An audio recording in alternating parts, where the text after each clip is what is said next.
मी सोनल। अन्नपूर्णाज किचनमध्ये आपल्या सर्वांचं खूप खूप स्वागत।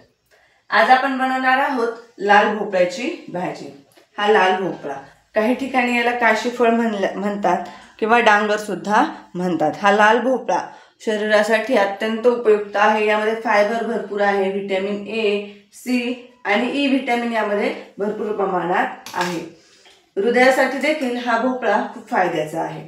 त्यासाठी आपल्याला लागणार आहे कढीपत्त्याची पानं, हिरवी मिरची, कोथिंबीर, 4 लसूण पाकळ्या, आल्याचा तुकडा, मोहरी, चवीनुसार मीठ, हळद आणि 2 चमचे तेल। आता आपण मिक्सरमध्ये ही पेस्ट बनवून घेऊ। अगोदर टाकूया कोथिंबीर, हिरवी मिरची, कढीपत्त्याची पानं, काही पानं यामध्ये टाकूया पेस्ट करण्यासाठी आणि काही पानं आपण फोडणीसाठी ठेवूया, आलं लसूणचे तुकडे। आता याची छान एकदम बारीक पेस्ट आपण करून घेऊया। आता हे वाटण आपलं तयार झाले। आता आपण इथे एका कढईमध्ये तेल गरम करायला ठेवलं। 2 चमचे तेल टाकले। तेल छान गरम झाले की त्यामध्ये टाकूया मोहरी। मोहरी छान तडतडली की त्यामध्ये टाकूया कढीपत्ता। त्यानंतर टाकूया हे वाटण। याला छान परतून घेऊया आणि यामध्ये टाकूया हळद पावडर। नंतर यामध्ये ह्या लाल भोपळ्याच्या फोडी टाकूया, त्यावर टाकूया चवीनुसार मीठ। याला छान हलवून घेऊया।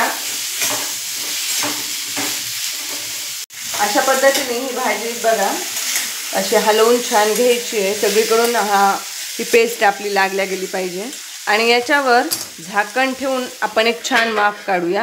ही भाजी लवकर शिजते। एक 2 ते 3 मिनिटात आपण परत एकदा झाकण उघडून बघूया। 3 मिनिटानंतर झाकण काढून बघूया, तिला हलवूया छान। भाजी परत एकदा आपण हलवून घेऊया। भाजी शिजते अगदी अजून 2-3 मिनिटं आपण हिला वाफ आणूया, म्हणजे ही भाजी छान शिजेल। आपण झाकण काढून बघूया, भाजी शिजली आहे। घरभर हिचा सुगंध दरवळतोय। भाजी बघा एकदम मऊसूत अशी छान शिजलेली आहे। दिसायला ही खूप सुंदर दिसते। भाजी शिजायला वेळ लागत नाही। मंद गॅसवर आपल्याला ही भाजी शिजवून घ्यायची आहे। ही अर्धा किलो लाल भोपळा मी इथं वापरला होता। एवढ्या अर्धा किलो भोपळ्याची ही एवढी भाजी तयार झाली। माझ्या अशाच नवनवीन रेसिपी बघण्यासाठी आपण माझ्या चॅनलला नक्की सबस्क्राईब करा। परत भेटूया अशा एका छानशा नवीन रेसिपी सहित। तोपर्यंत धन्यवाद।